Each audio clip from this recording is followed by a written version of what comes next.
Ahí estoy grabando. Muy bien. Entonces, ¿alguna otra pregunta respecto de la primera parte de la clase? En relación Tengo con una el formalismo. pregunta. Sí. Cuando leí el primer texto a leer, esto del arte como artificio, las definiciones en las que, digamos, se refutan, hablan y se habla todo el tiempo de la palabra imagen. Y estoy como teniendo un problema en interpretar a qué se refiere bien con imagen, porque por momentos lo puedo más o menos deducir, pero por otros es algo que no me termina de quedar muy claro. Te voy a contestar porque no me gusta no contestar las preguntas, pero ese es un tema de la clase práctica del jueves que viene. Van a trabajar con los profesores el arte como artificio de Shklovsky, pero te voy a contestar la pregunta. Shklovsky opone, para desarrollar su argumentación, imagen poética e imagen prosaica. Él entiende por prosa en ese artículo lengua estándar, lengua comunicativa, lengua no poética, digamos, imagen poética, imagen no poética. La diferencia que él establece es justamente la capacidad de la imagen poética de desautomatizar. La desautomatización es uno de los grandes conceptos del formalismo ruso. Me atrevería a decir uno de los grandes descubrimientos, que tiene que ver, sí, con el arte que se estaba produciendo en ese momento.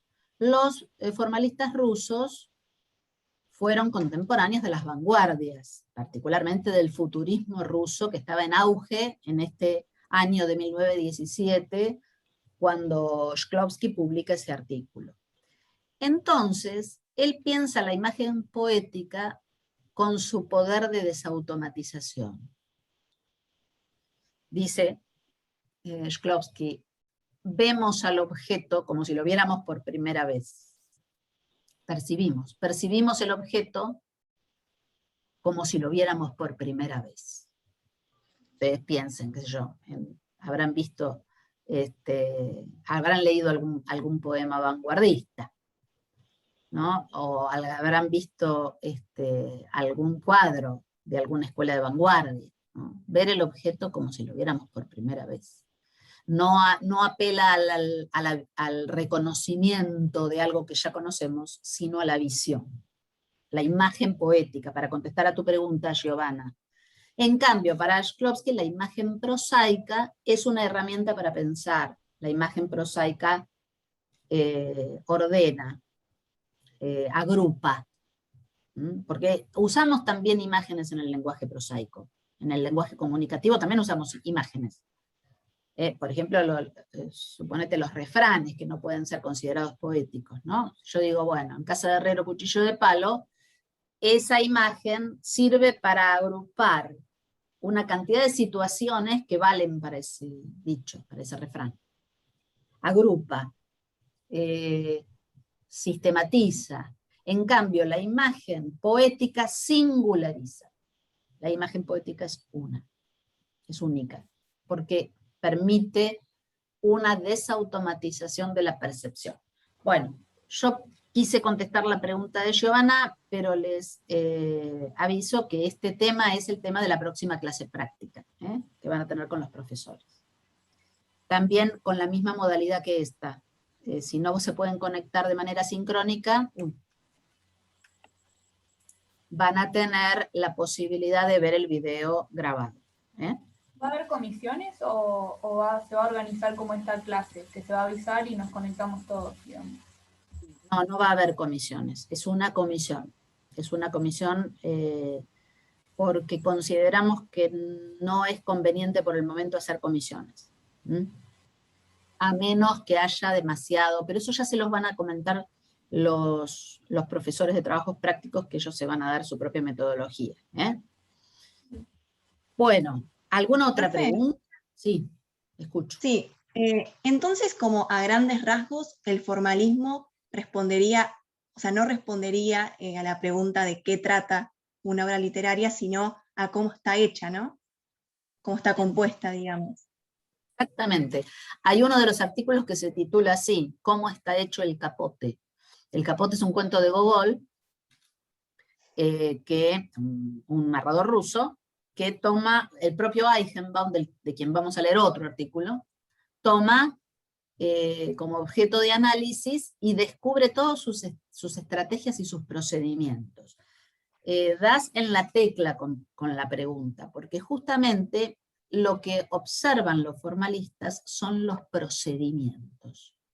Cuando yo dije antes, en el primer bloque de la clase, los formalistas atienden a la especificidad de lo literario, y yo hablé de rasgos compositivos, características formales y materiales de la obra. Bueno, todo eso se puede sintetizar con una palabra: procedimiento. Los procedimientos son los rasgos formales de la obra. Entonces los formalistas rusos responden con varias cosas, con varios conceptos, ¿no? Importantes todos.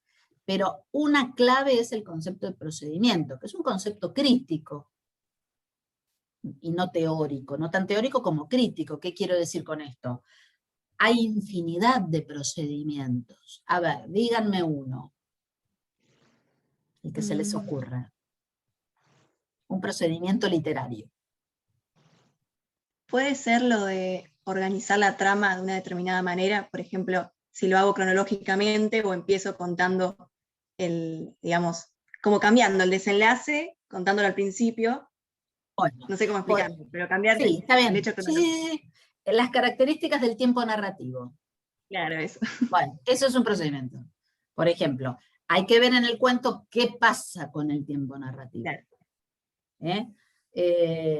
Por ejemplo, ya que hablamos de tiempo narrativo, hay una novela de Carlos Fuentes, muy conocida, fue una de las novelas del boom, de Carlos Fuentes, el narrador mexicano, que está narrada, digamos, al revés. Es decir, empieza por la muerte, se llama La muerte de Artemio Cruz, empieza por la muerte y termina por los primeros años del personaje, ¿no? Y está narrada en sentido inverso al cronológico, en sentido inverso, sí. Bueno, o los cuentos de Poe que empiezan con el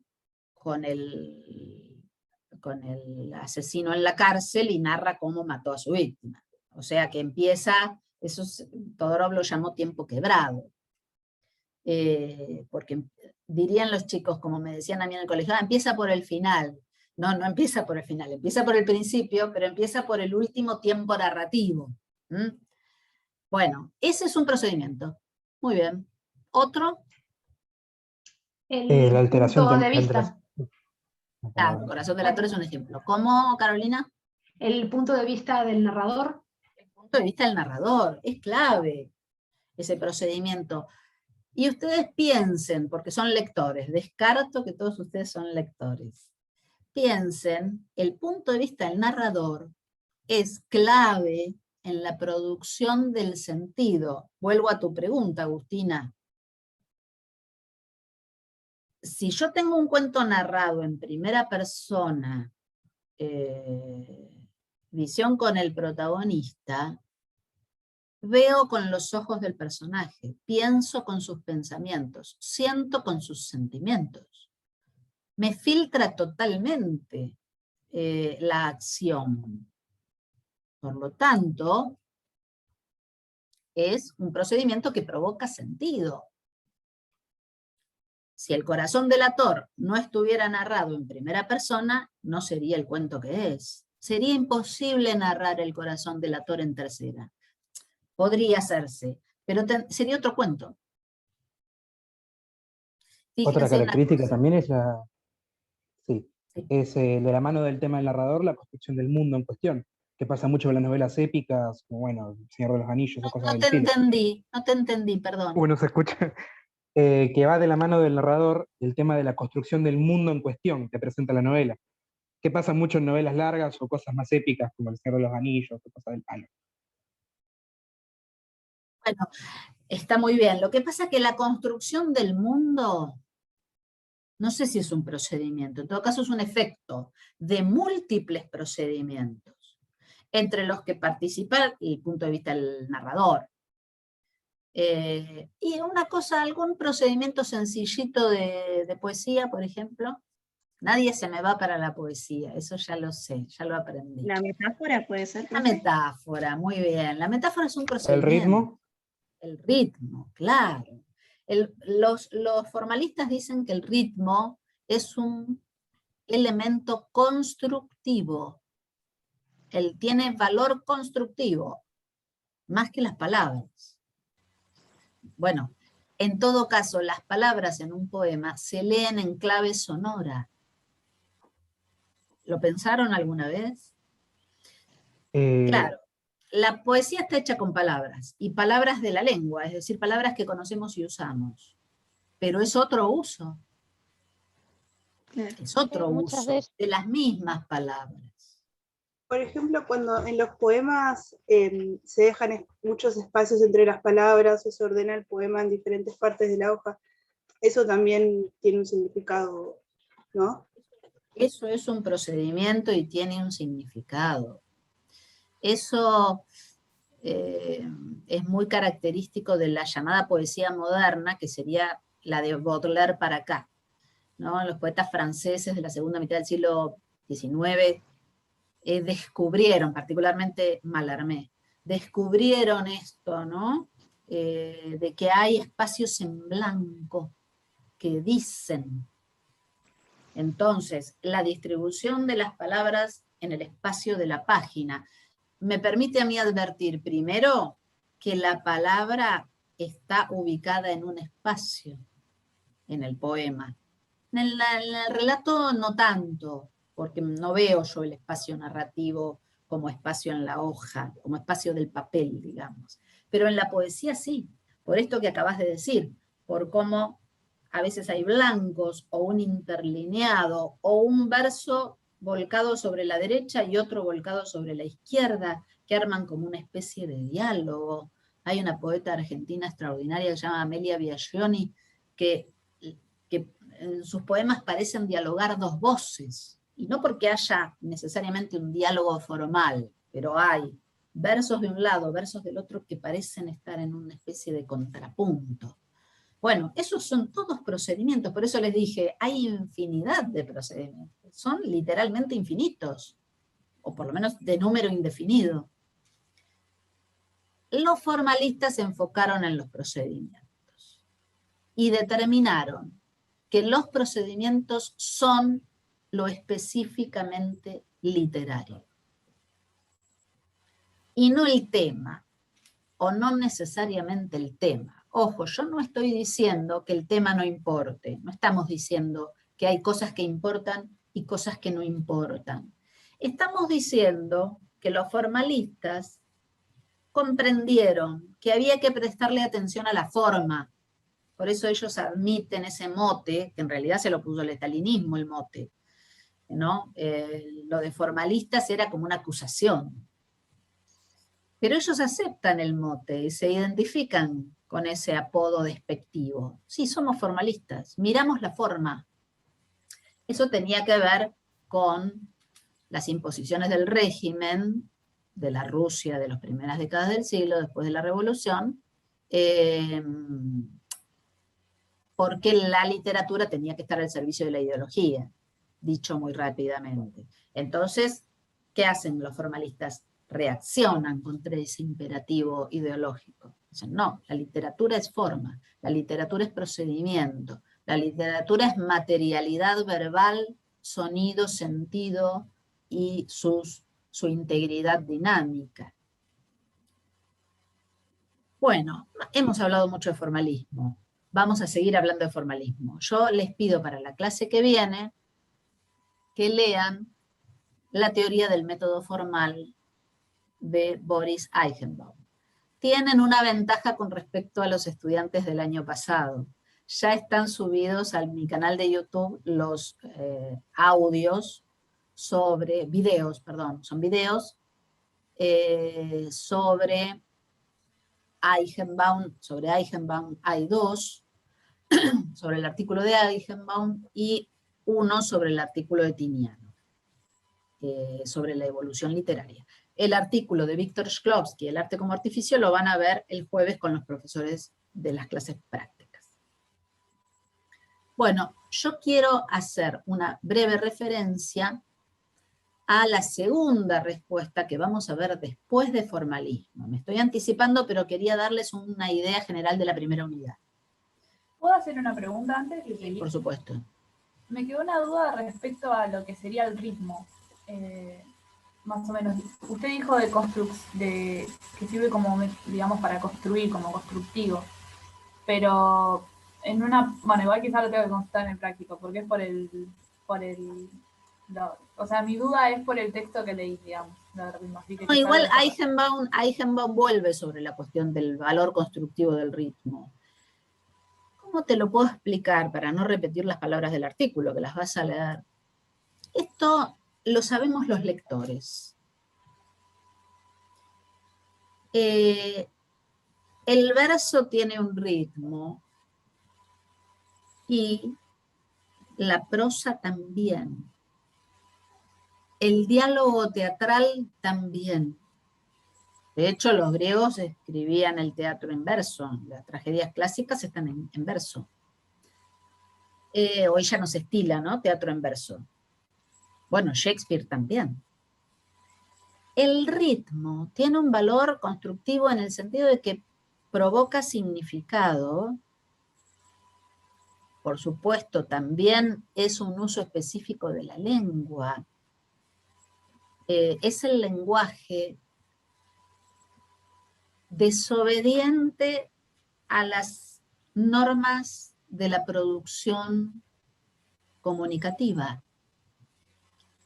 Por ejemplo, ¿qué puede pasar en un poema? Palabras que se repiten. La luna vino a la fragua con su polizón de nardos, el aire la vela, el aire la está velando, dice García Lorca. El aire la vela. ¿Por qué repite la palabra vela? Y bueno, es una licencia poética, se puede responder. Pero esa respuesta es como muy que no dice nada. ¿Qué pasa con la reiteración de una palabra? Le imprime un sentido que en el lenguaje comunicativo no tiene. En el lenguaje comunicativo sería un error. Eso lo estudia Kristeva, una teórica de la literatura, cuando habla de la ley de equipotencia que no se da en el lenguaje poético. Si yo digo, esto es una computadora, ustedes van a decir, pobre, esta señora está un poquito estresada. O sea, no puede repetir una palabra porque no tiene sentido. Produce un efecto agramatical, tautológico. En el poema no. En el poema la palabra que se repite, bueno, ¿por qué se repite? No sé, pero provoca un efecto de sentido. Es una insistencia y una musicalidad y no sé, pone el lenguaje a vibrar. Profesora, tengo una pregunta con respecto a esto que está diciendo, porque no sé si es lo mismo o es otra cosa. En un poema de Pizarnik, ella, no me lo acuerdo bien, pero una de las últimas frases es Alejandra, debajo de mí, Alejandra. Debajo estoy yo, Alejandra. ¿Eso sería el caso o solamente cuenta cuando es como una frase, digamos, como esto de vela, o es lo mismo?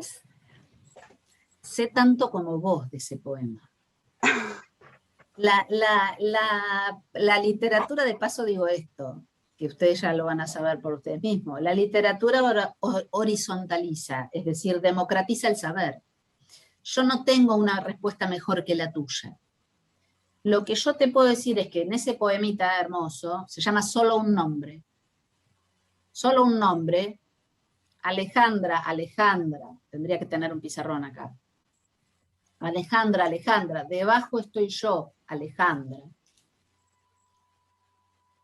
Además con minúscula, escrito con minúscula las 3 veces. Bueno, por supuesto, hay ahí una puesta en juego de la particular percepción que tenía la poeta de sí misma como sujeto. Bueno, sí, posiblemente. Tampoco estoy diciendo nada, ni le estoy agregando nada al poema diciendo esto. Por cierto que eso no se puede decir de otra manera. Ahí está, creo, tu pregunta. eso que dice ese poema no se puede decir de otra manera, porque cualquier cosa que yo quiera decir dice menos que el poema, o en todo caso dice otra cosa. Ahora, si vos me preguntás, ¿ahí hay procedimiento? Por supuesto. En la reiteración de ese nombre, en el vínculo, digamos, con el título. Mariela, por favor, cerrá el micrófono. El vínculo con el título, en la reiteración que parece siempre insuficiente de ese nombre, algo se está diciendo. Si vos me preguntás qué está diciendo ese poema, yo no tengo la respuesta. Lo que sé es que ese poema dice mucho más de lo que yo puedo explicar. ¿Y eso por qué? Porque es texto poético. Pasa lo mismo con una novela, ¿eh? Yo te puedo contar una novela.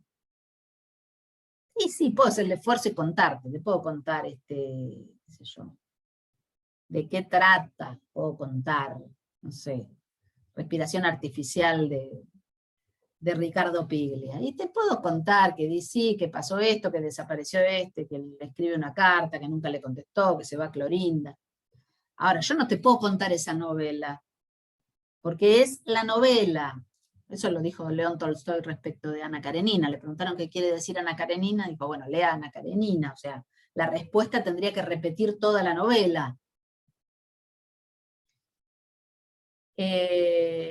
Entonces, no sé si respondo a la pregunta, la verdad, pero lo que estamos tratando de desbrozar es la cuestión de la especificidad de lo literario,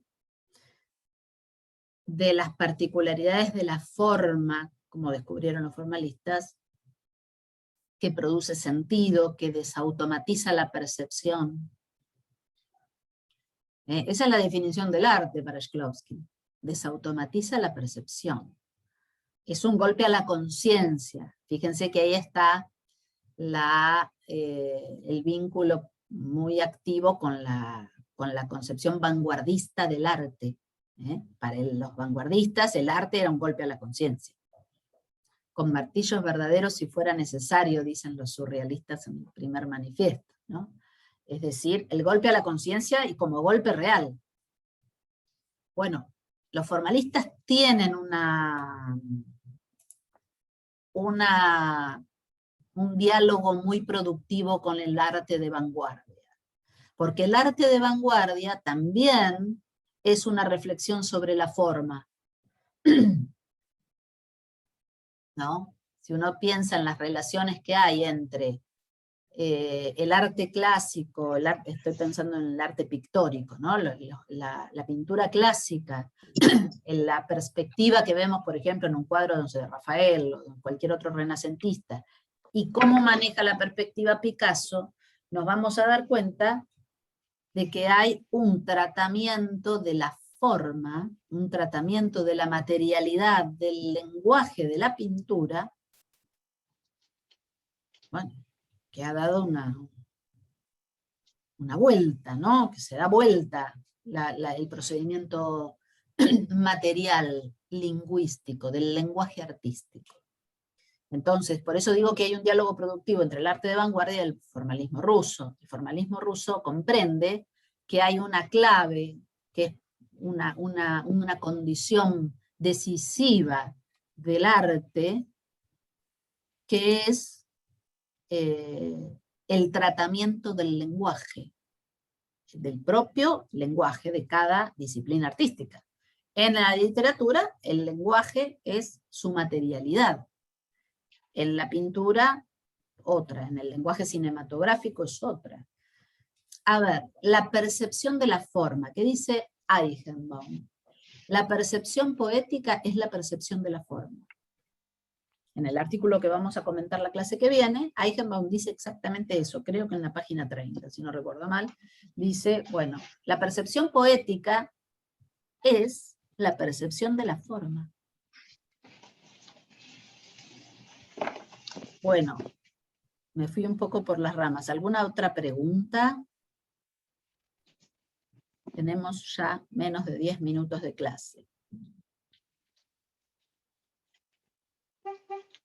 ¿Alguna otra pregunta o comentario? Una pregunta de cuándo serían las clases, que recién hablabas del teórico en un momento y de tener leído el próximo artículo, y si se van a repetir los días jueves. El jueves que viene, a esta hora, a las 16, es la próxima clase teórica. Yo voy a hacer el esfuerzo de repetir la clase mañana, porque hay gente que no se puede conectar a la tarde. Y me pidieron que repitiera. De hecho, en la presencialidad, nosotros hace 2 años estamos hablando de la presencialidad, tenemos 2 comisiones de teóricos, una el jueves a la tarde y otra el viernes a la mañana. Nos repartimos con Cecilia. Entonces tratamos de repetir en la virtualidad el mismo esquema. ¿Esa era tu pregunta, Giovanna? Sí, para saber para cuándo había que tenerlo leído. Yo mañana a las 10 me vuelvo a conectar. Para los alumnos que no se pudieron conectar hoy, es la misma clase, ustedes no se conecten. Sobre todo pensando que el Zoom admite solo 100 y yo tengo en el aula virtual 155. Así que me llama la atención que somos casi 100 hoy, así que mañana a la mañana habrá 50, no sé. Bueno. Y una consulta, los trabajos, los prácticos, perdón, las clases prácticas, ¿se sabe ya cuándo son los días? Sí, el jueves. Chicos, están publicados los horarios desde febrero en el Facebook del Departamento de Letras. Yo les recomiendo que se hagan amigos del Departamento de Letras, porque ahí María Stanquevicius, que es la secretaria administrativa, la auxiliar administrativa del departamento, y Pia Pacetti, que es la secretaria del departamento, publican todo lo que ustedes tienen que saber. Está todo ahí. Así que háganse amigos del Departamento de Letras, y hay un grupo de ingresantes a letras, que lo maneja María Stanquevicius. Así que les recomiendo calurosamente que se conecten con ese grupo de Facebook, donde está toda la información. Ahí están los horarios, pero yo puedo decirte ahora mismo el horario de la semana que viene, porque lo tengo acá en la compu. A ver.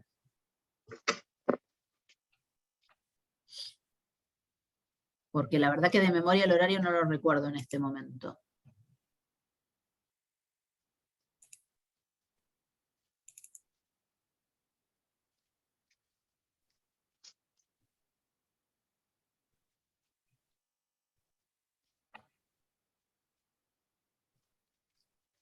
Estoy abriendo el Word para ver el cronograma.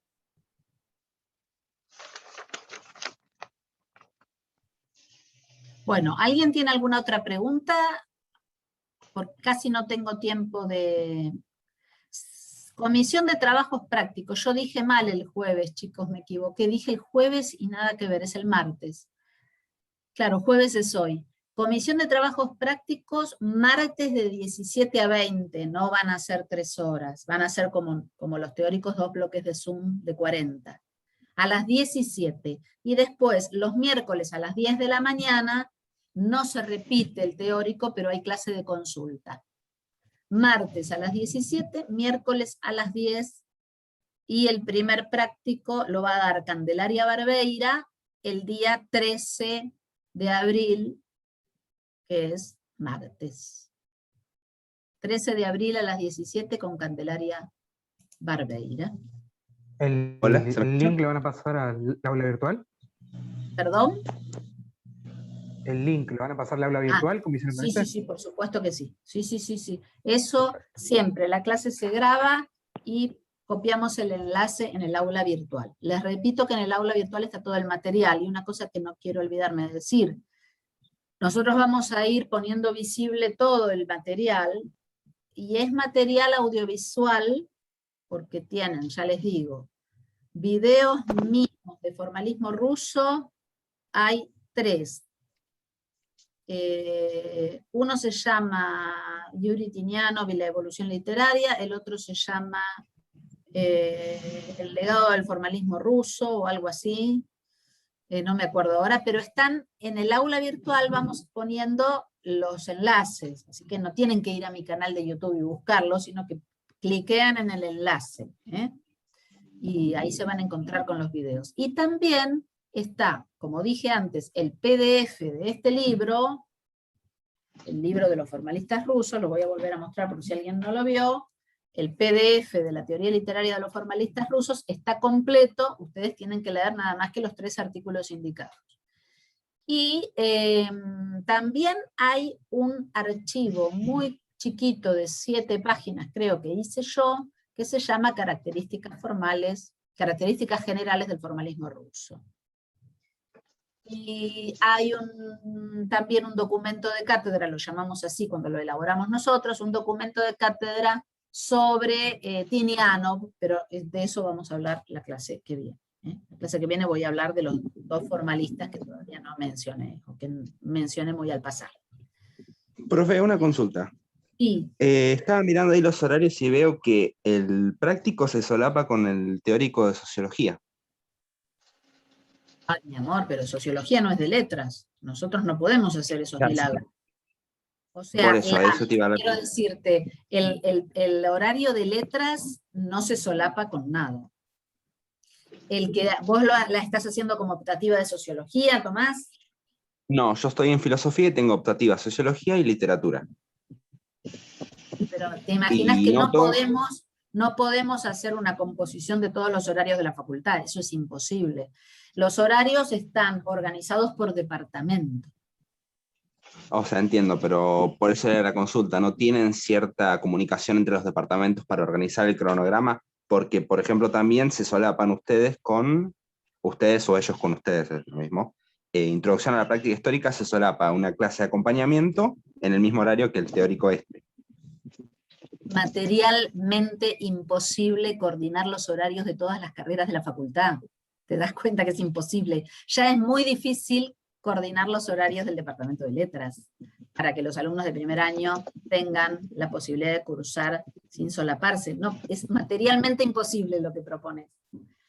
Bueno, ¿alguna otra pregunta? Me quedan pocos minutos, nada, 1 minuto 48. Bueno, no alcancé a hablar de Mukarovsky, pero no importa, lo veremos en su momento. La tercera clase teórica es sobre Mukarovsky. Yo les quiero, sin ánimo de preocuparlos, les quiero decir que es mucho material de lectura y que tienen que ir leyendo. No lo dejen todo para un solo día, vayan leyendo. Los artículos no son largos, pero son artículos teóricos de cierta densidad conceptual. Hagan en ese orden, empiecen por Shklovsky, sigan por Eichenbaum y terminen con Tinianov, y después cuando ya hayan leído el de Tinianov, pueden comenzar a leer los artículos de Jan Mukarovsky, que los vamos a ir poniendo visibles en el aula virtual. Bueno, yo creo que con 2 bloques de 40 minutos está bien, para que no se haga tan cansador. Como las clases originalmente están pensadas de 3 horas, puede que algún día yo les pida que se queden un tercer bloque de 40 minutos, no es hoy el caso. Pero si yo veo que me quedo muy corta de tiempo, puede que algún teórico tenga un tercer bloque de 40 minutos, de hacer falta, les digo, para que, bueno, se manejen sus horarios. Y entonces me voy a encontrar mañana a la mañana con quienes no se hayan podido conectar hoy.